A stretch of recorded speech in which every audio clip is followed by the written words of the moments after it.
Hey everyone, and welcome to another episode of Let's Warp Off. If you don't like it, you can go warp yourself. My name is Kevin, and today I'll be talking about Star Trek Starfleet Academy, #1 from December 1996. And it's called Prime Directives. Canonically, at least, this is supposed to actually take place during DS9 Season 4, right when Nog sort of reaches Earth. So it sort of kind of has, again, about Nog and his fellow sort of Starfleet cadets.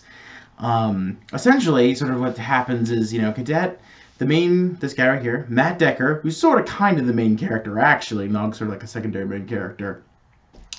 He kind of does his best to get a good training assignment, but he winds up in Omega Squad by Commander Zune, who is a female Trill. And of course, he gets wound up with Nog from Fereganar, which is like, oh, we know who Nog is. He's in DS9, yay. Right here, Kamala Goldstein. She's a mixed heritage. She's like Middle Eastern kind of Jewish background, so I thought that was kind of a neat touch. I kind of like that. We have, of course, T'Pril of Vulcan. And then we have Pava of Andor, who is awesome. Might be the best character, maybe in the book, possibly. She's super cool. And essentially, for the sort of routine mission, they're going over essentially sort of first contact scenarios, and Nog decides he's trying to integrate himself with the cadets, and he gets a care package from his Uncle Quark, and he turns the holodeck training scenario into a really, unfortunately, deadly encounter that it winds up being.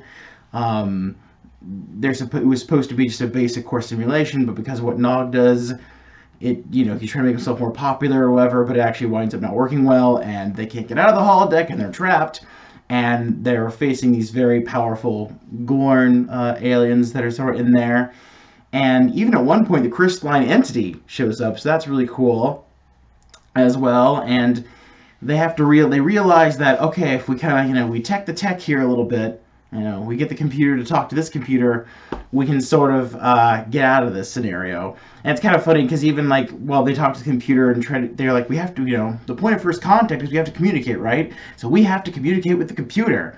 And so toward the end, they get out sort of just in time the simulation ends, and the computer even apologizes to them at the end, like, oh, I apologize, I'm sorry. And okay, it's kind of funny.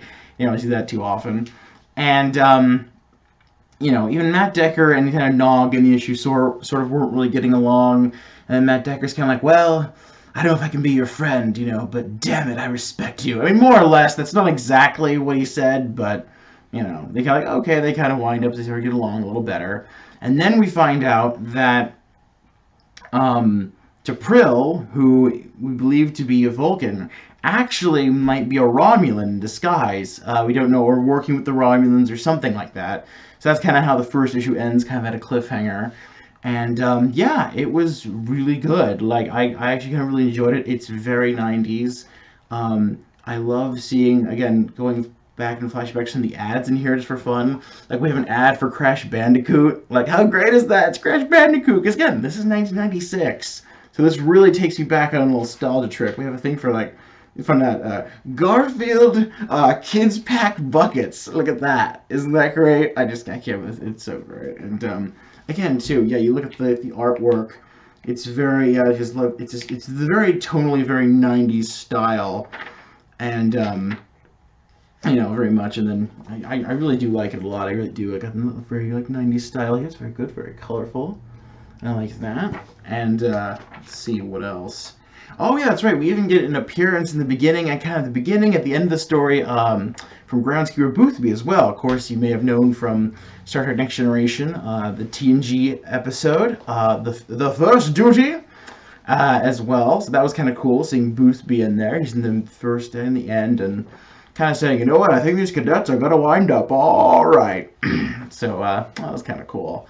And that's right, the writer is Chris Cooper, penciler is Chris Reynolds, the inker is Andy Lanning, and the cover artist is Lanning Renaud too. So yeah, again, but it was again a fun little first issue, again, because we only see bits and pieces, of Starfleet Academy, heard about in the Star Trek series. So again, I like the fact that, yeah, it's a perfect place for the Star Trek EU to really delve into, is the depths of, Starfleet Academy. So again, I think it's ripe for a comic book series, a book series, anything. I know there's been a few out there.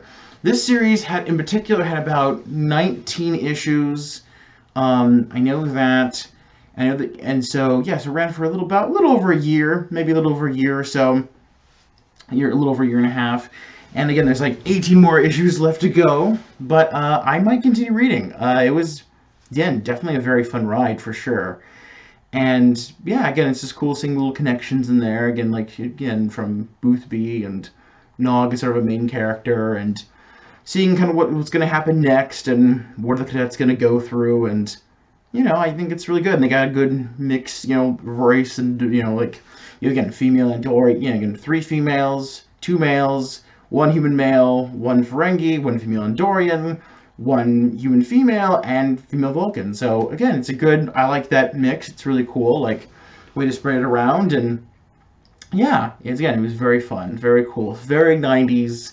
Just, oh man, it was great. So if you've read the series in the comments or anything, yeah, please let me know, because I had a blast with it, certainly. And yeah, again, it was definitely fun. Like, I would give it, again, it's pretty good. It's not bad at all. Definitely not bad. Again, I would say it's a good, first issue to start off with. Maybe not mind-blowing, but certainly good and very fun. I would definitely give it at least 3 out of 5 Smiling Kevins, at the very least. I think it's definitely a 3 out of 5 for sure for a first issue. And especially for 96 too, trying to keep that in mind as well. So yeah, if you have any other Star Trek comics that you like or anything, yeah, please feel free sort of to let me know in the comments as well. And yeah, let me know, like, is the series worth continuing reading, or is it only good for a few issues and that was it? Or yeah, whatever, however you feel about it. So all right, well, again, this has been Kevin, and I will see you all again next time. All right, see you later. Goodbye.